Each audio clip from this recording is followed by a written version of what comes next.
Global IT के YouTube channel में आप सभी का एक बार फिर से स्वागत है। आज जो है हम लोग फिटर सेकेंड ईयर की जो हमारी क्लास चल रही थी उसका जो है पार्ट 18 सॉल्व करेंगे।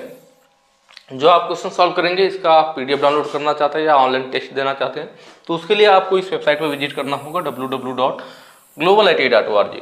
कैसे जाना है इस वेबसाइट पर, तो आपको सिंपली अपने गूगल में सर्च करना है। ठीक है, गूगल में सर्च कर लीजिए अपने फ़ोन के ग्लोबल ITI, आपको पहला ही वेबसाइट इस टाइप से मिल जाएगा globalit.org, ऐसे हिंदी में लिखा हुआ ग्लोबल IT 100% करके। इस पर आपको क्लिक करना है, नया टैब ओपन हो जाएगा इस टाइप से। इसमें आपको जो होम हमारे बारे में नई update, ITI course, competition course, जो ये सब लिखा हुआ है ना, तो ऐसे नॉर्मल फ़ोन में दिखाई नहीं देगा। तो आपको क्या करना होगा, जो राइट साइड कॉर्नर में ऐसे 3 लाइनें आपके फोन में बनी होगी उस पर क्लिक कर लीजिए। उस पर क्लिक करेंगे तो फिर ये सारे ऑप्शन आपके सामने आ जाएंगे। फिर आप ITI कोर्स वाले ऑप्शन पे क्लिक कर लेना। ITI कोर्स वाले ऑप्शन पे क्लिक करेंगे, उसमें फिर electrician theory, fitter theory, employability के ऐसे ऑप्शन आएंगे। आप फिटर थ्योरी पे क्लिक कर लीजिए। क्लिक करते ही नया टैब ओपन हो जाएगा, आप नीचे स्लाइड करके चले जाएंगे। Fitter first year, fitter second year 2 option आएगा। फिटर सेकंड ईयर पे क्लिक कर लीजिए। क्लिक करेंगे फिर नया टैब ओपन हो जाएगा, आप नीचे स्लाइड करेंगे और फिर देखेंगे कि यहाँ पे आपको मिल जाएगा fitter theory second year online mock test. ठीक है, मॉक टेस्ट यहाँ पे हो गया और नीचे आपको पीडीएफ मिल जाएगा और स्लाइड करेंगे तो यहाँ पर आप सब चीजें चेक कर लीजिए, बिल्कुल आसानी से, कोई दिक्कत नहीं होगा, सब मिल जाएगा यहाँ पर। बाकी हम लोग अपने क्वेश्चन की तरफ चलते हैं। उच्च तापमान और उच्च भार। ठीक है, पहला क्वेश्चन है आज का, उच्च तापमान और उच्च भार वहन क्षमता पर कौन सा मिश्र धातु बियरिंग कार्य कर सकता है। यह देखिए अलग अलग नाम दे रखा है। बियरिंग के जो है मेटल है, जो बियरिंग हमारे बनी होती है, इन मेटल की अगर बियरिंग बनाई जाएगी तो किससे क्या फायदा होगा, इसकी बात कर रहा है। ठीक है, बाकी मैंने आपको पीछे के जो पार्ट थे उसमें बताया था कि सिंथेटिक मटेरियल में कौन कौन सी बेरिंग बनाई जाती है। सिंथेटिक मटेरियल में क्या था आपका, प्लास्टिक था, नायलॉन था, टेफ्लॉन था, लेमिनेटेड फिनोलिक्स था, ये चारों आपके सिंथेटिक मटेरियल के थे और उनके बारे में भी मैंने बताया था। आज यहाँ पर हम देखेंगे जो हमारे दूसरे मेटल वाले होते हैं। ठीक है, तो अब इसका यहाँ पर है कि उच्च तापमान और उच्च भार। तो हम सबके बारे में मिलकर बात कर लेते हैं कि अगर हमारी बियरिंग कास्ट आयरन की बनी होगी, कौन सी मिश्र धातु की बनी हो, कास्ट आयरन की बनी हो, तो क्या होगा, तो कास्ट आयरन की अगर बनी होगी तो कम गति के लिए यूज की जाएगी। किसके लिए, कम गति के लिए, कम गति और कम भार के लिए, कम लोड के लिए, कम गति और कम भार के लिए यूज किया जाता है कास्ट आयरन वाला। भाई कास्ट आयरन है तो वह कम गति और कम भार के लिए यूज किया जाएगा। व्हाइट मेटल है तो व्हाइट मेटल वाला भी जो हमारा होता है, यह जो होता है कम तापमान के लिए और कम भार के लिए, मतलब जो भी हमारी बियरिंग मटेरियल है ना, इसके बाद कॉपर, लेड, कैडमियम बेस्ड जो भी आप पढ़ेंगे, सिंटर डिलॉय वाला जो भी पढ़ेंगे, तो फिर जो हमारी बियरिंग मटेरियल व्हाइट मेटल वाली होती है, यह इन सब की अपेक्षा सबसे कम भार सहन करती है। ठीक है, सबसे कम भार सहन करती है। तो अन्य की अपेक्षा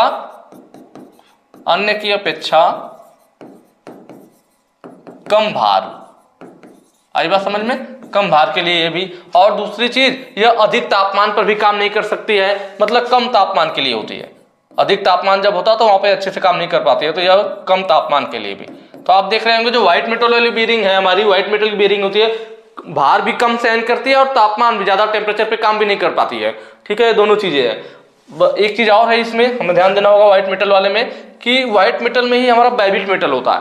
तो व्हाइट मेटल अगर हमारा टीन आधारित हो, टीन बेस्ड व्हाइट मेटल है, अगर हमारा जो व्हाइट मेटल हो क्या हो, टीन बेस्ड हो, टीन आधारित व्हाइट मेटल हो, टीन बेस्ड मतलब टीन आधारित अगर व्हाइट मेटल है तो वह बाइबिट मेटल कहलाता है, जो कि हमारी बियरिंग मटेरियल में यूज की जाती है। बाइबिट मटेरियल क्या कहलाता है, अगर टीन आधारित व्हाइट मेटल है तो वह कहलाएगा Bybit metal. Bybit metal, Bybit metal में क्या क्या होता है, तो इसमें जो होगा आपका टीन होगा, क्या होगा, टीन होगा, लेड, क्योंकि टीन आधारित है ना, मैंने बताया ना, अगर व्हाइट मेटल टीन आधारित हो तो बाइबिट मेटल कहलाता है। बाइबिट मेटल में टीन होता है आपका, लेड होता है आपका, कॉपर होता है और एंटीमनी होता है। तो इसको भी ध्यान रखना आप लोग। ठीक है, बाकी कॉपर लेड एलॉय और कैडमियम बेस्ड एलॉय, तो इन दोनों का भी देख लिया जाए। पहले कैडमियम वाला देख लेते हैं, फिर कॉपर बताऊंगा, ज्यादा से समझ में आएगा। कैडमियम वाले में क्या होता है, जो कैडमियम वाली हमारी होती है ना, इसकी जो कैडमियम आधारित हमारी मिश्र धातु होती है, यह हाई टेम्परेचर पे काम कर सकती है। किस पे, हाई टेम्परेचर पे, हाई टेम्परेचर पे काम कर सकती है, उच्च तापमान पर काम कर सकती है और हैवी लोड के लिए यूज की जा सकती है। किसके लिए, हैवी लोड के लिए। एक एल्युमिनियम का भी हमारा आता है, एल्युमिनियम वाला जो होता है, इसमें कई बार क्वेश्चन पूछता है, तो एल्युमिनियम वाला भी हैवी लोड के लिए यूज किया जाता है, पर सबसे ज्यादा आता है कि हार्ड जर्नल के लिए। किसके लिए, हार्ड जर्नल, हार्ड जर्नल के लिए कौन सी बियरिंग यूज की जाती है, तो एल्युमिनियम वाली। किस मटेरियल की, तो एल्युमिनियम की। ठीक है, तो इस बात को भी आप लोग ध्यान रखना। एल्युमिनियम एलॉय होगा हमारा, एल्युमिनियम एलॉय वाली जो होगी वो यूज की जाएगी किसके लिए, हार्ड जर्नल के लिए। हार्ड जर्नल वाला कई बार पूछता है क्वेश्चन कि हार्ड जर्नल के लिए कौन सी मतलब मेटल का होता है, तो एल्युमिनियम एलॉय वाला होता है। बाकी यहाँ पे कैडमियम वाला क्लियर हुआ, हाई टेम्परेचर और हैवी लोड के लिए। इसको इरेज कर रहा हूं, नोट कर लेना आप लोग किस चीज को। उसके बाद जो है आपका कॉपर लेड एलॉय, अब इसको ध्यान देना आते हैं, यह देखिए इन दोनों से है, कैडमियम और व्हाइट मेटल दोनों से इसका लिया जाएगा। यह जो हैवी लोड था कैडमियम का ना, तो जो कॉपर लेड एलॉय होता है, इसको मैं अलग से इधर लिख देता हूं।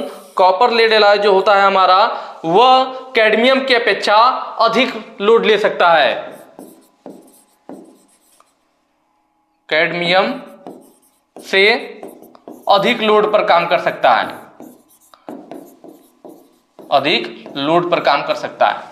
ठीक है, यह भी हैवी लोड ले रहा था, लेकिन इससे भी ज्यादा हैवी लोड, इससे भी अधिक लोड पे कॉपर लेड एलॉय वाला काम कर सकता है। प्लस जो हमारा व्हाइट मेटल था, तो व्हाइट मेटल से अधिक तापमान पर काम कर सकता है।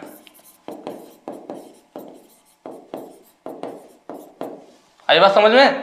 तो भाई कैडमियम वाला तो हाई टेम्परेचर पे है, तो जो हमारा कॉपर लेड वाला है यह हाई टेम्परेचर, इससे ज्यादा टेम्परेचर पे काम नहीं कर पाएगा, लेकिन इससे ज्यादा अधिक लोड पे काम कर पाता है। किससे? कैडमियम वाले से। जो कॉपर वाला होगा वो कैडमियम से अधिक अधिक लोड पे काम कर पाएगा, और व्हाइट मेटल से अधिक टेम्परेचर पे काम कर पाएगा। तो यह दोनों से मिला हुआ है, इन दोनों से यह एक एक चीज ली जाती है कॉपर लेड एलॉय वाला में। तो ये पॉइंट आप सब ध्यान रखोगे तो बिल्कुल आसानी से क्वेश्चन कर लोगे। अब क्वेश्चन देखिए क्या कह रहा था, उच्च तापमान मतलब हाई टेम्परेचर और उच्च भार हाई लोड। तो हाई टेम्परेचर और हाई लोड के लिए या हैवी लोड के लिए कौन था? कैडमियम वाला था। ऑप्शन डी आपका सही हो जाएगा, कैडमियम बेस्ड एलॉय। आसान है, आगे भी क्वेश्चन आएंगे इस पे, इसको नोट कर लेना जरूर। मैं साइड में हो जा रहा हूं, इसको रोकिए वीडियो को, इन सबको नोट कर लीजिए, तो आगे क्वेश्चन आएगा तो करने में आसानी होगी।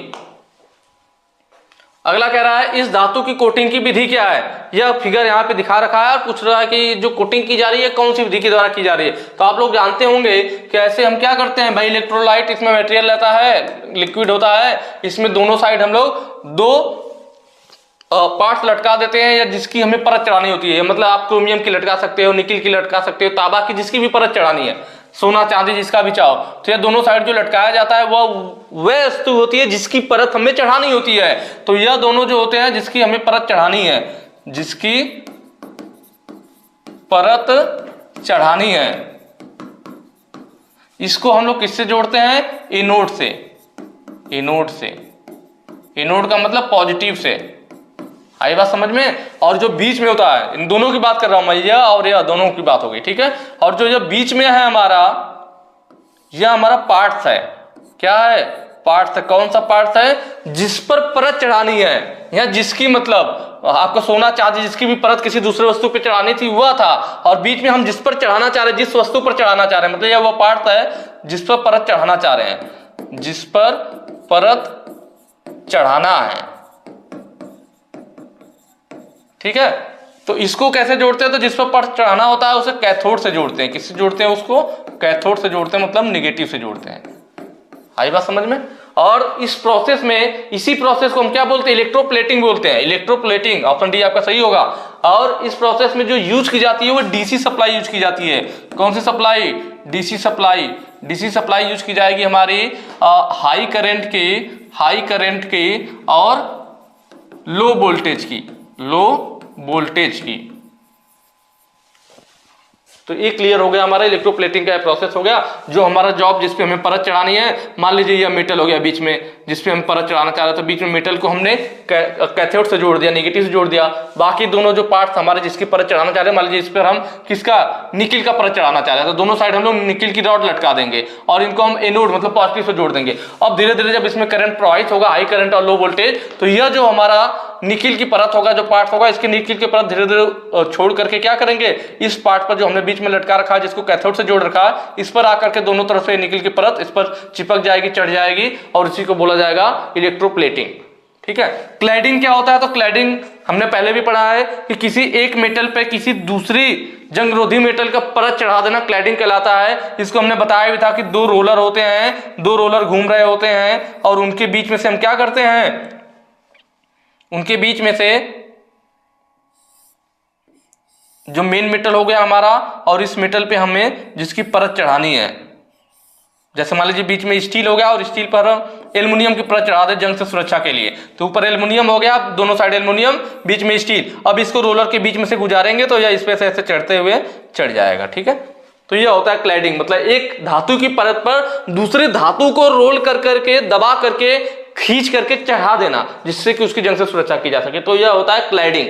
ठीक है, गैल्वेनाइजिंग क्या होता है, तो फिर गैल्वेनाइजिंग में जो है हमारा किसी धातु की परत पर, किसी धातु की सीट पर जिंक के परत चढ़ाई जाती है। किसकी? जिंक की। कैसे चढ़ाते हैं, तो जिंक का घोल होता है, उसमें चाहिए तो इसको डुबा करके निकाल लीजिए, जिंक की परत इस पर चढ़ जाएगी, इसकी जंग से सुरक्षा हो जाएगी, यही हमारा गैल्वेनाइजिंग कहलाता है। गैल्वेनाइजिंग में भी जिंक की परत चढ़ाई जाती है। और यहाँ पे सेरार डाइजिंग दे रखा है, क्या दे रखा है, सेरार डाइजिंग। सेरार डाइजिंग जो होता है एक सीमेंटेशन प्रोसेस होता है, यह भी जंग से सुरक्षा के लिए किया जाता है। कौन सा प्रोसेस होता है, सीमेंटेशन प्रोसेस होता है। इसमें जो था गैल्वेनाइजिंग में जिंक का घोल हमने यूज किया था। क्या यूज किया था, जिंक का घोल यूज किया था, जबकि सेरार डाइजिंग वाले में जिंक पाउडर यूज करते हैं। क्या यूज करते हैं, जिंक पाउडर। कितने टेम्परेचर पे, 370 डिग्री सेल्सियस पे। ये सीमेंटेशन प्रोसेस के अंतर्गत आता है, अभी आगे मैं बताऊंगा। ठीक है, तो सेरार डाइजिंग में जिंक पाउडर यूज किया जाता है। जिस पार्ट पे हमें जिंक की परत चढ़ानी होती है, तो उसमें क्या होता है, एक स्टील का बैरल होता है। जैसे आपने देखा ना, ढलाई करते समय वो गोल सा घूम रहा होता है, उसमें सीमेंट बालू फेंकते रहते हैं, वो उसमें मिला देता है। उसी टाइप से सेरार डाइजिंग प्रोसेस किया जाता है। इसमें एक स्टील का बैरल घूम रहा होता है, उसमें जो होता है हम जिंक पाउडर डाल देते हैं, और जिस पार्ट पे हमें जिंक की परत चढ़ानी है उसको भी उसी बैरल के अंदर डाल देते हैं। वो हमारा बैरल घूम रहा होता है और उसी में वो पार्ट भी घूमता रहेगा पाउडर के साथ, और फिर बाहर से उसे हीट किया जाता है। कितना, 370 डिग्री सेल्सियस पे किया जाता है, जिससे उस पर जिंक की परत चढ़ जाती है। वो जो सरफेस हमें प्राप्त होता है सेरार डाइजिंग के द्वारा, वो सरफेस हमें खुरदुरी प्राप्त होती है थोड़ा, मतलब उससे फायदा ये होता है कि उस पर जब हम पेंट वगैरह करते हैं तो ग्रिपिंग अच्छी मिलती है, पेंट अच्छे से उसको पकड़ता है। ये सारी चीजें होगी। नेक्स्ट क्वेश्चन पे चलेंगे। लंबे समय तक जंग न लगने देना। ठीक है, क्या कह रहा है, लंबे समय तक जंग न लगने देना। उच्च पॉलिश को बनाए रखने के लिए धातु की सतह की इलेक्ट्रोप्लेटिंग में किस धातु का उपयोग किया जाता है। इलेक्ट्रोप्लेटिंग भी हमने पीछे देखा था ना कि इस टाइप से था भाई, डीसी सप्लाई हम लोग यूज कर रहे थे। अगर इलेक्ट्रोप्लेटिंग मतलब जो इसमें इलेक्ट्रोलाइट पदार्थ होता है जिसपे हमें चढ़ाना है, मान लीजिए इस पार्ट पे हमें चढ़ाना है, तो इसको बीच में रखेंगे, दोनों साइड जो है किसकी परत चढ़ानी है, कह रहा है कि उच्च पॉलिश के लिए, लंबे समय तक जंग ना लगने देने के लिए और उच्च पॉलिश को बनाए रखे, तो किसकी परत चढ़ाई जाएगी, तो उसके लिए क्रोमियम की परत चढ़ाते हैं। सबसे सही क्रोमियम होता है जो लंबे समय तक उसे बनाए रखता है। तो फिर दोनों साइड क्या करेंगे, इधर भी क्रोमियम की एक रॉड लटका देंगे और इधर भी क्रोमियम की एक रॉड लटका देंगे। इन दोनों रॉड को जो होगा एनोड से जोड़ देंगे, मतलब पॉजिटिव से जोड़ देंगे। जिस पर हमें परत चढ़ानी है उसको कैथोड से जोड़ देंगे। तो यही हमारा क्या होता है, इलेक्ट्रोप्लेटिंग प्रोसेस होता है, यही इलेक्ट्रोप्लेटिंग प्रोसेस होता है। तो फिर जब लंबे समय की बात है तो क्रोमियम की बात होती है, क्रोमियम का चढ़ाते हैं। ठीक है, कई बार तो ऐसा भी होता है कि निकिल की परत चढ़ा के फिर क्रोमियम की परत चढ़ाते हैं, जिससे कि और मजबूती बने रहे। मेन क्रोमियम है आपका। ठीक है, तो ऑप्शन सी आपका सही हो जाएगा। नेक्स्ट क्वेश्चन पे चलेंगे। अगला कह रहा है, कौन सी धातु संक्षारण प्रतिरोधी की रक्षा करती है और कोटिंग ताप पर तापमान भिन्नता के कारण दरार या छिलता नहीं है।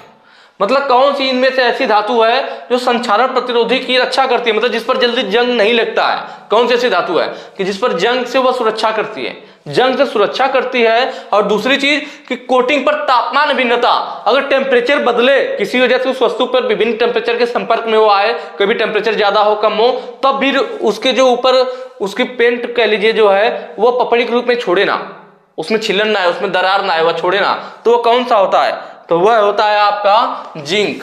ऑप्शन ए सही हो जाएगा आपका, जिंक। जिंक में क्या होता है, जब जिंक को हम खुले वातावरण में रखते हैं, जब जिंक को खुले वातावरण में रखा जाता है तो इसके ऊपर कार्बोनेट की परत जम जाती है। वातावरण से वह रिएक्शन करके क्या होगा, कार्बोनेट की परत जम जाएगी। वह कार्बोनेट किस कलर का होगा, ग्रे रंग का होगा। ग्रे रंग का कार्बोनेट का परत जम जाता है, जो समय के साथ मजबूत होता जाता है। जब जिंक को खुले वातावरण में रखा जाता है तो वातावरण के संपर्क में आने से उसके ऊपर कार्बोनेट का परत जम जाता है, जो कि ग्रे कलर का होता है, और वह समय के साथ मजबूत होता जाता है। और इसको अगर विभिन्न टेम्परेचर के संपर्क में भी आए तो फिर इस पे जंग नहीं लगता है, ना तो यह छिलता है। मतलब यह जो परत जमी हुई है यह छोड़ता नहीं है, दरार या छिलता नहीं है, मतलब छोड़ता नहीं, पपड़ी नहीं छोड़ता है। इस वजह से इसकी लंबे समय तक सुरक्षा करता है। ठीक है, नेक्स्ट क्वेश्चन पे चलेंगे। अगला कह रहा है, रासायनिक संयंत्र और खाद्य प्रोसेसिंग में किस संक्षारण प्रतिरोधी धातु का उपयोग किया जाता है। खाने वाले प्रोसेसिंग, खाद्य प्रोसेसिंग है ना, और रासायनिक संयंत्र। लेकिन chemical plant and food processing, जहाँ पे फूड वगैरह बनाए जा रहे हैं, भोजन वगैरह, तो आप देखेंगे जो भी खाने होने वाले सामान होते हैं वो किसमें बनाए जाते हैं, स्टेनलेस स्टील में पैक किया जाता है। किसमें, आप देखेंगे क्या बिस्किट वगैरह भी आता है डब्बे में पैक रहता है, तो वह स्टेनलेस स्टील के डब्बे में पैक होता है। क्यों, क्योंकि स्टेनलेस स्टील जो होता है वो जंग के प्रति उच्चतम वो क्या कहते हैं, संक्षारण प्रतिरोध करता है, मतलब जल्दी जंग नहीं लगने देता है। तो खाने की चीज है भाई, नॉर्मल चीज में होगा तो जंग लग जाएगा तो खाना आपका खराब हो जाएगा ना, तो इसीलिए उसको रखते हैं जहां जो जंग के प्रति ज्यादा संक्षारण उत्पन्न करता हो, तो वह स्टेनलेस स्टील होता है। स्टेनलेस स्टील जो होता है जंग के विरुद्ध में ज्यादा संक्षारण उत्पन्न करता है, इसीलिए इसी में हमारे खाने पीने की चीजें वाली खाद्य प्रोसेसिंग या केमिकल प्लांट में हम स्टेनलेस स्टील यूज करते हैं। नेक्स्ट क्वेश्चन पे चलेंगे। थ्रस्ट बॉल बियरिंग का उद्देश्य क्या है? देखिए नाम में ही आ गया ना थ्रस्ट, मैंने आपको बताया था दो लोड होते हैं, रेडियल लोड होता है जिसको हम लोग जर्नल लोड भी कहते हैं, दूसरा हमारा एक्सियल लोड था, अच्छी लोड, जिसे हम लोग थ्रस्ट लोड भी कह रहे थे। थ्रस्ट लोड, रेडियल लोड जो होता था बियरिंग की, मान लीजिए बियरिंग है तो बियरिंग की अक्ष की जब लंबवत लोड लगता था तो रेडियल लोड, बियरिंग की अक्ष ऐसे हो गई और इसकी लंबवत लोड लग गया रेडियल, और जब इसी एक्सिस पे ही लोड लगे तो वो थ्रस्ट लोड या एक्सियल लोड कहला रहा था। अब इसका नाम ये थ्रस्ट बॉल बियरिंग, नाम में इसके लग गया थ्रस्ट मतलब ये कौन सा लोड लेगी, थ्रस्ट लोड लेगी, लेकिन कौन सा थ्रस्ट लेगी आपका, एक्सियल या थ्रस्ट लोड लेगी, लेकिन कौन सा लेगी, दो अब आ गए, एक्सियल लोड और एक आ गया आपका देखिए एक्सियल थ्रस्ट लोड है, तो एक ही बात हो गई वर्टिकल थ्रस्ट लोड। एक्सियल भी है और वर्टिकल भी है, वर्टिकल थ्रस्ट लेगा या एक्सियल लोड लेगा। तो देखिए यहां बात करते, देखिए फिगर जो इसलिए मैंने ले रखा है आपको समझाने के लिए, यह बियरिंग है आपकी, यह बियरिंग ऐसे गोल है, ठीक है, यह बियरिंग है और बियरिंग के बीच में भाई होल होगा, इसमें ही हमारा शाफ्ट लगा होगा भाई, बियरिंग के बीच में होल होगा ना, और देखिए बीच में बॉल भी है, क्योंकि बॉल बियरिंग है तो बॉल है, ये बियरिंग है हमारा। अब बियरिंग के बीच में होल है, उसमें शाफ्ट डाल दी गई है, बियरिंग के बीच में होल है उसमें शाफ्ट डाल दी गई है। तो देख रहे हैं बियरिंग ऐसे गोलाई में है, बियरिंग ऐसे गोलाई में है, और इस पर अगर इधर लोड लगता, सॉरी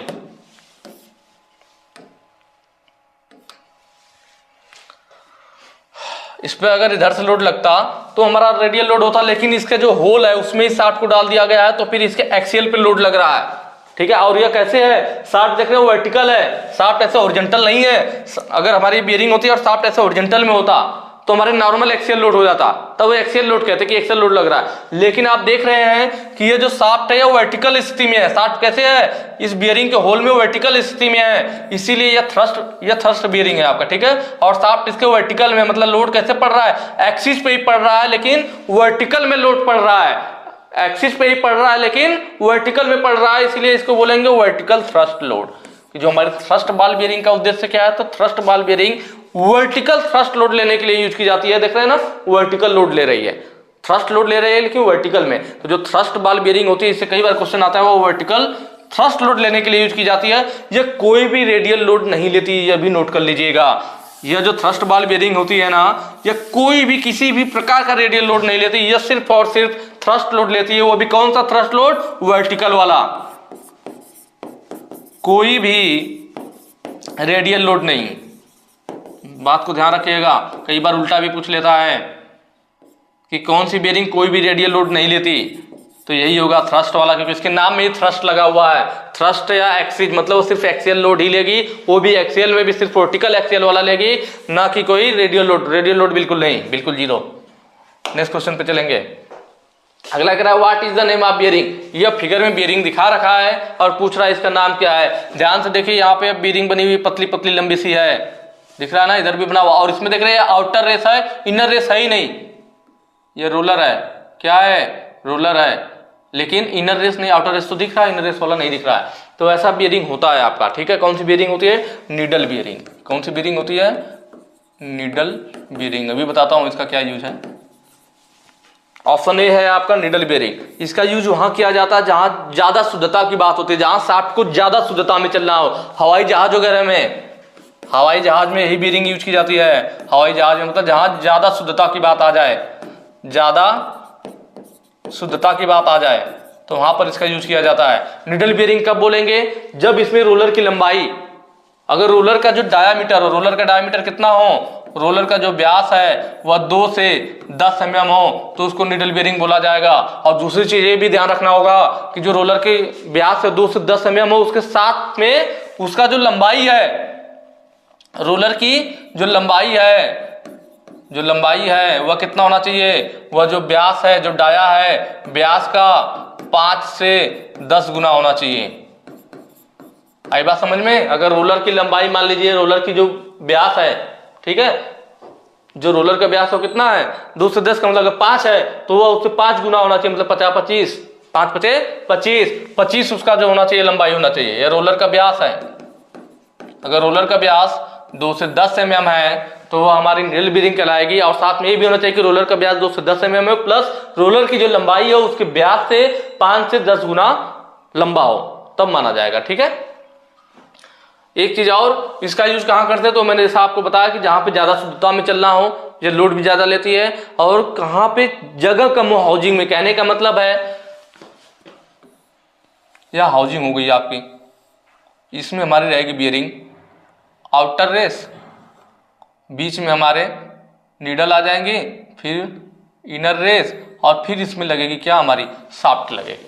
तो कभी कभी क्या होता है कि शाफ्ट की साइज को बदल नहीं सकते, हाउसिंग भी है, तो जब शाफ्ट और बियरिंग को लगा रहे हैं तो यहाँ पे जगह कम पड़ रही है, क्लियरेंस कम है, तो उस केस में क्या करेंगे कि अगर हम अंदर वाला या जो इसका इनर रेस है, भाई इनर रेस जो आपको दिख रहा है, या इनर रेस है नहीं इतना मोटा, अगर इनर रेस को हटा दिया जाए तो शाफ्ट के लिए पर्याप्त जगह मिल जाएगी। भाई ये बिल्कुल फिक्स है, हमने बियरिंग को इसमें हाउसिंग में लगाया तो ऊपर वाला हिस्सा आउटर रेस बियरिंग के हाउसिंग के संपर्क में आ गया, फिर बीच में हमारा रोलर आ गया, जैसा कि ये रोलर दिख रहा है तो वो ऊपर आ गया, रोलर आ गया, लेकिन जो नीचे वाला हिस्सा अब शाफ्ट को जाने में दिक्कत कर रहा है, तो कुछ में क्या होता है जहां पे जगह कम होती है सीमित स्थानों के लिए, वहां पे हम इनर रेस हटा देते हैं, तो क्या करता है जो हमारा रोलर होता है ना, वो डायरेक्ट शाफ्ट से संपर्क करता है। ये रोलर डायरेक्ट कहां आ जाएगा, ऊपर हो गया, ऊपर रेस उसको संभालेगा, और नीचे क्या होगा, तो नीचे रोलर डायरेक्ट शाफ्ट से संपर्क में आ जाएगा, कांटेक्ट में आ जाएगा, और उस पर आपका काम करेगा। तो इस टाइप वाले बेयरिंग यहाँ पे वही वाला दिखाया गया, इसमें इनर रेस नहीं है, डायरेक्ट शाफ्ट से कांटेक्ट करेगा यहाँ पे रोलर। तो ये नीडल बेयरिंग होती है। थ्रस्ट बॉल बेयरिंग, तो अभी हमने पीछे पढ़ा थ्रस्ट बॉल बेयरिंग, जो आपको यह वाला फिगर दिख रहा है, यह थ्रस्ट बॉल बेयरिंग का है ना। थ्रस्ट बॉल बेयरिंग किस लिए, वर्टिकल थ्रस्ट बॉल बेयरिंग सिर्फ और सिर्फ थ्रस्ट लोड लेती है, सिर्फ और सिर्फ एक्सियल लोड लेती है, वो भी कहता है एक्सियल लोड होगा, वर्टिकल एक्सियल लोड होगा या वर्टिकल थ्रस्ट लोड होगा, या कोई भी रेडियल लोड नहीं लेती है। उसके बाद बारी आती है टेपर रोलर बेयरिंग की, इसको मैं इरेज कर रहा हूं। ये आंसर तो समझ में आ गया होगा आप लोगों को, नीडल वाला ना। देखिए टेपर रोलर बेयरिंग में क्या होता है, यह जो दोनों फिगर आपको दिख रहे हैं, यह टेपर रोलर बेयरिंग का है। किसका है, टेपर रोलर बेयरिंग का है यह फिगर। टेपर रोलर बेयरिंग में आप देख रहे होंगे, यहाँ पे देखिए जो रोलर लगा वो टेपर में है। रोलर कैसे है, टेपर है। जब रोलर टेपर में होगा तो टेपर रोलर बेयरिंग होगी, बिल्कुल आसान है, फिगर में पहचान जाएंगे। देखिए दोनों फिगर उसी का है, यह टेपर में यहाँ रोलर दिखाया गया, और यहाँ पे देखिए इनर रेस हो गया, आउटर रेस हो गया, और देख रहे हैं यहाँ पे डाया कम, और यहाँ पे इसका पीछे वाला डाया ज्यादा, पीछे का डाया ज्यादा, आगे का कम, मतलब जो रोलर है वो कैसे है, टेपर में है। तो जो इस तरह से रोलर हमारा टेपर में होता है तो टेपर रोलर बेयरिंग होती है। अब इसका फायदा क्या है, तो जो टेपर रोलर बेयरिंग यूज की जाती है हमारी ना, वो वहां यूज की जाती है जहां पर यह मतलब दोनों के लिए यूज होगा। कहने का मतलब है एक्सियल और रेडियल दोनों लोड लेगा। अभी तक जो बेयरिंग पढ़ रहे थे, कोई रेडियल लोड ले रहा था तो कोई एक्सियल ले रहा था, पर यह बेयरिंग जो है टेपर वाली और एंगुलर वाली, यह दोनों बेयरिंग ऐसी है कि दोनों जो है आपका एक्सियल और रेडियल दोनों लोड लेती हैं। ये एक्सियल, इससे क्वेश्चन आता है कि कौन सी बेयरिंग दोनों लोड सहन कर सकती है, एक्सियल लोड और रेडियल लोड को। तो ये दोनों एंगुलर कांटेक्ट और टेपर रोलर, दोनों में डिफरेंस क्या है वो मैं यहाँ पे बताऊंगा। टेपर रोलर बेयरिंग में क्या होता है इसमें, लेकिन ये चीज ध्यान रखना जाता है कि जो हमारा लोड है, एक्सियल लोड ज्यादा होना चाहिए, एक्सियल लोड रेडियल लोड से अधिक होना चाहिए, रेडियल लोड से अधिक होना चाहिए। ठीक है। टेपर रोलर बेयरिंग कब यूज करेंगे, जब एक्सियल लोड, एक्सियल वाला लोड जो बेयरिंग के एच पे लग रहा हो, एक्सियल लोड यह होगा ना जो इसके एक्सिस पे काम करेगा, एक्सियल लोड जो इसके बेयरिंग के अक्ष के लंबवत काम करेगा। बेयरिंग के अक्ष के लंबवत या काम कर रहा है तो रेडियल लोड, जब बेयरिंग के एक्सिस पे ही काम कर रहा है तो एक्सियल लोड। तो वही कह रहा है कि जब एक्सियल लोड का मान रेडियल लोड की अपेक्षा अधिक हो तब टेपर रोलर बेयरिंग यूज करते हैं। एक्सियल लोड का मान, अच्छी वाले का मान रेडियल वाले से जब ज्यादा, कोई ऐसी जगह हो जहां पर एक्सियल लोड अधिक लग रहा हो किससे, रेडियल लोड के अपेक्षा, तब टेपर रोलर बेरिंग यूज करेंगे। और अगर नॉर्मल बात की जाए कि ऐसी जगहों पे जहां पे दोनों साइन करना हो, पर कौन ज्यादा है कौन कम इससे नहीं मतलब है, जहां पर दोनों साइन करना हो, एक्सियल लोड और रेडियल लोड, तो वहां पे एंगुलर कॉन्टैक्ट बेरिंग यूज करते हैं। Angular contact bearing, angular contact bearing किसके लिए, एक्सियल रेडियल दोनों लोड के लिए। ठीक है, तो क्वेश्चन में आपको ध्यान देना पड़ेगा कि क्वेश्चन में पूछ क्या रहा है। अगर नॉर्मल पूछ रहा है कि एक्सियल रेडियल दोनों लोड के लिए, तब एंगुलर कॉन्टैक्ट बेरिंग सही करेंगे। पर जब बात करेगा कि जहां पर एक्सियल लोड का मान रेडियल लोड की अपेक्षा अधिक हो, तब टेपर रोलर बेरिंग सही करेंगे। ठीक है, एंगुलर कॉन्टैक्ट बेरिंग यहाँ पे आपको फिगर में दिख रहा होगा, देख रहे हैं एक एंगल पर है, यह जो इसका रिटेनर यहाँ पे देख रहे हैं ना, ये थोड़ा टेपर में बनाया गया, एंगल पे एक काटा हुआ है और टेपर में आपको दिख भी रहा होगा, तो इसमें बॉल आपकी है, तो एंगुलर कॉन्टैक्ट बॉल बेरिंग, इधर इसका फिगर छोटा दिखाया गया, तो फिगर आप यहाँ फिगर में देख सकते हैं। तो जो है ये वाला फिगर है कौन सा, एंगुलर कॉन्टैक्ट बॉल बेरिंग का है। ठीक है, वो थ्रस्ट का होगा और ये आपका टेपर का होगा। सारी चीजें अच्छे से समझ में आई होगी। नेक्स्ट क्वेश्चन पे चलेंगे। बाकी जैसा कि मैंने आपको बताया था पहले भी कि ये सब जो आप बेरिंग वगैरह देख रहे हैं ना, ये सब मैं बिल्कुल taper roller, angular contact bearing, thrust bearing, ये सब मैं आपको डिटेल में पूरा चैप्टर वाइज पढ़ाया हूँ। कहाँ पे, हमारे ऐप पर, जो हमारा ऐप है प्ले स्टोर से आप चाहिए तो वहाँ से डाउनलोड कर सकते हैं, ग्लोबल आईटी सर्च करके आपको मिल जाएगा हमारा ऐप, और उसमें जो है चैप्टर वाइज सारी चीज़ें बिल्कुल अच्छे से समझाई गई है और पढ़ाई गई है। आप वहाँ से बिल्कुल अच्छी से अपनी तैयारी कर सकते हैं, जिससे ना कि आप सिर्फ अपनी ITI पास करेंगे, जैसा मैं बार बार बोलता रहता हूँ, भाई आपको सिर्फ ITI पास नहीं करना है, आपको आगे जॉब भी लेनी है। अगर आप एक अच्छी जॉब चाहते हैं, एक अच्छा परफॉर्म करना चाहते हैं, गवर्नमेंट जॉब लेना चाहते हैं, तो उसके लिए आपको कोर्स जरूर ज्वाइन करना चाहिए और अच्छे से पढ़ना चाहिए। ठीक है, नेक्स्ट क्वेश्चन है, क्या कह रहा है, कनेक्टिंग रॉड और इलेक्ट्रिक मोटर में कौन सी बेरिंग सामग्री का उपयोग किया जाता है।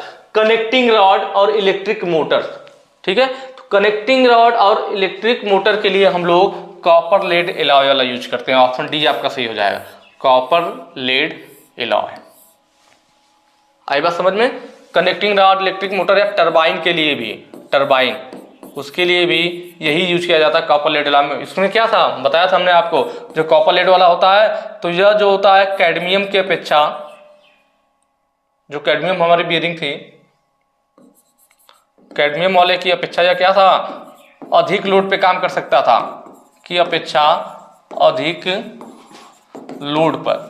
और क्या था, और जो व्हाइट मेटल था उसके अपेक्षा अधिक टेम्परेचर पर, व्हाइट मेटल की अपेक्षा, व्हाइट मेटल की अपेक्षा अधिक टेम्परेचर पर, यही बात थी ना।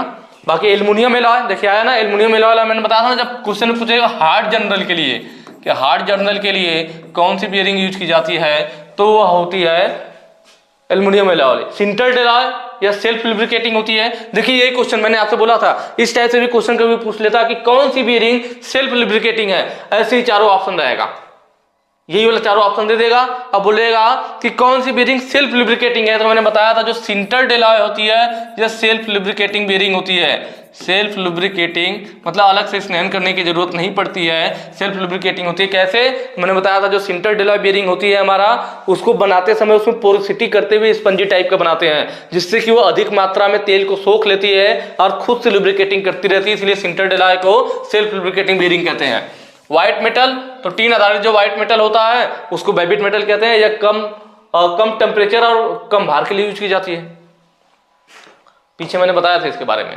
नेक्स्ट क्वेश्चन है, रक्षात्मक सतह प्राप्त करने के लिए अन्य धातु के साथ लेपित धातु के संचालन क्या है। ध्यान से पढ़िए क्या कह रहा है, रक्षात्मक सतह प्राप्त करने के लिए मतलब जंग वगैरह से सुरक्षा के लिए अन्य धातु के साथ लेपित धातु के संचालन क्या है। मतलब एक धातु पर दूसरे धातु का लेप चढ़ाने की बात कर रहा है, और एक धातु पे दूसरे धातु की परत नहीं चढ़ाना है, जो क्लैडिंग था, क्योंकि ये भी दिमाग में आएगा। लेकिन क्लैडिंग में क्या था कि कोई एक धातु थी, एक धातु पे किसी दूसरे धातु की परत चढ़ा दे रहे थे उसकी जंग से सुरक्षा के लिए, एक पे दूसरे धातु को ही चढ़ा दे रहे थे। एक धातु पर दूसरे धातु को ही जब चढ़ा देते हैं, एक मेटल पे दूसरे मेटल की कोटिंग कर देते हैं, तब वो क्लैडिंग होता है। जैसे मान लीजिए स्टील का है तो इस पर हमने एल्युमिनियम का कोटिंग कर दिया था, लेकिन मतलब स्टील के पार्ट पर एल्युमिनियम के पार्ट को हमने चढ़ा दिया था, लेकिन यहाँ पे पार्ट चढ़ाने की बात नहीं कर रहा है। यहाँ कह रहा है कि एक धातु के साथ लेपित, लेपित का मतलब लेप लगाना, लेप लगाने का मतलब कि पेंट टाइप का करना, तो वह किस में होता है। देखिए गैल्वेनाइजिंग में क्या होता है, तो इसमें तो जिंक की परत चढ़ाई जाती है, इसमें जिंक की परत चढ़ाई जाती है, तो मेटल का तो हुआ नहीं, सीमेंटेशन क्या होता है थोड़ा देख लेते हैं। देखिए सीमेंटेशन प्रोसेस जो होता है यह भी सुरक्षात्मक सतह प्रदान करने के लिए 3 टाइप का होता है। कितने टाइप का होता है? 3 टाइप का। सेराडाइजिंग होता है सीमेंटेशन प्रोसेस में, क्लोराइजिंग होता है, और क्रोमाइजिंग होता है। सबसे ज्यादा सुरक्षात्मक सतह हमें क्रोमाइजिंग के द्वारा प्राप्त होती है। सेराडाइजिंग में जिंक पाउडर का यूज करते हैं। किसका यूज करते हैं? जिंक पाउडर का यूज करते हैं। क्लोराइजिंग में एल्युमिनियम पाउडर का यूज करते हैं, एल्युमिनियम पाउडर यूज करते हैं। और जो हमारा क्रोमाइजिंग है इसमें क्रोमियम पाउडर यूज करते हैं। और आपको मालूम है क्रोमियम ज्यादा सुरक्षात्मक सतह देती है, इसलिए क्रोमाइजिंग वाला सबसे ज्यादा अच्छा होता है। ठीक है, ये तीनों हो गया। जिंक पाउडर जो होता है हमारा सेराडाइजिंग जो होता है 370 डिग्री सेल्सियस पे किया जाता है। क्लोराइजिंग जो कि एल्युमिनियम पाउडर के द्वारा होता है यह 850 से 1000 डिग्री सेल्सियस पे किया जाता है। टेम्परेचर वाला भी कभी कभी एग्जाम में आ जाता है। क्रोमाइजिंग में क्रोमियम पाउडर यूज करते हैं, यह हमारा जो होता है 1300 से 1400 डिग्री सेल्सियस पे किया जाता है। तो ये हो गया हमारा सीमेंटेशन प्रोसेस। सीमेंटेशन प्रोसेस में 3 विधियां, सेराडाइजिंग, क्लोराइजिंग, क्रोमाइजिंग, मतलब इनके द्वारा एक सुरक्षात्मक सतह चढ़ाई जाती है। वो मैंने बताया कि किसमें क्या होता है। सेराडाइजिंग में जिंक पाउडर, क्लोराइजिंग में एल्युमिनियम और क्रोमाइजिंग में क्रोमियम। ठीक है, और इलेक्ट्रोप्लेटिंग में क्या होता है तो इसी में हमने बात किया था ना। इलेक्ट्रोप्लेटिंग में एक धातु की सतह पर दूसरे धातु की परत चढ़ा रहे थे। जो मेटल वाला था ऐसे ही तो था, फिगर था, जो मेटल जिस पे परत चढ़ाना था उसको बीच में रखे थे, इसको कैथोड से जोड़ दिया था। किससे? कैथोड से। और इस मेटल पे दूसरा मेटल जैसे निकिल, क्रोमियम जिसका भी चढ़ाना हो उसको साइड साइड में लटका करके एनोड से जोड़ दो, तो इलेक्ट्रोप्लेटिंग था। तो यहाँ पे वही कह रहा था कि अन्य धातु के साथ लेपित, तो यही था ना, एक धातु पे दूसरे धातु का लेप चढ़ाने के लिए हमने इलेक्ट्रोप्लेटिंग का यूज किया था। तो यहाँ पे ऑप्शन डी आपका सही हो जाएगा। ठीक, नेक्स्ट क्वेश्चन पे चढ़ेंगे। अगला है आपका, जंग को रोकने के लिए कैलोराइजिंग प्रक्रिया में किस धातु के पाउडर का उपयोग किया जाता है? देखिए यही मैंने पीछे बताया, कैलोराइजिंग, क्रोमाइजिंग, सेराडाइजिंग, इस सीमेंटेशन प्रक्रिया में सीमेंटेशन प्रोसेस क्यों किया जाता है? किसी भी धातु की सतह को सुरक्षात्मक सतह प्रदान करने के लिए, जिससे उस पर जंग वगैरह जल्दी ना लगे। ठीक है, तो इसीलिए सीमेंटेशन प्रोसेस किया जाता है। सीमेंटेशन प्रोसेस 3 प्रकार का होता है। कौन कौन सा होता है? जैसे यहाँ पे पूछा है कौन सा? कैलोराइजिंग होता है, क्रोमाइजिंग होता है और सेराडाइजिंग होता है। किसमें क्या यूज करते हैं मैंने बताया भी था। जो कैलोराइजिंग में क्या यूज करते हैं? Aluminium powder. ऑप्शन डी आपका सही हो जाएगा। अगर एक क्रोमाइजिंग पूछता तो क्रोमियम पाउडर, याद करना भी आसान है ना यार। क्रोमाइजिंग, क्रोमियम आसान है, क्रोमियम पाउडर। उसके बाद सेराडाइजिंग में जिंक पाउडर। ये चीजें होगी आपकी। तो मेरे ख्याल से आपको अच्छे से समझ में आया होगा। और वीडियो के नीचे जो है कमेंट जरूर कीजिए आपको समझ में आ रहा है कि नहीं आ रहा है। बाकी आपका आज का जो क्वेश्चन था वो यहीं पे समाप्त होता है। आगे के जो क्वेश्चन हैं हम लोग नेक्स्ट वीडियो में करेंगे। अगर वीडियो अच्छी लगी हो तो ज़्यादा से ज़्यादा शेयर कीजिएगा। Thank you.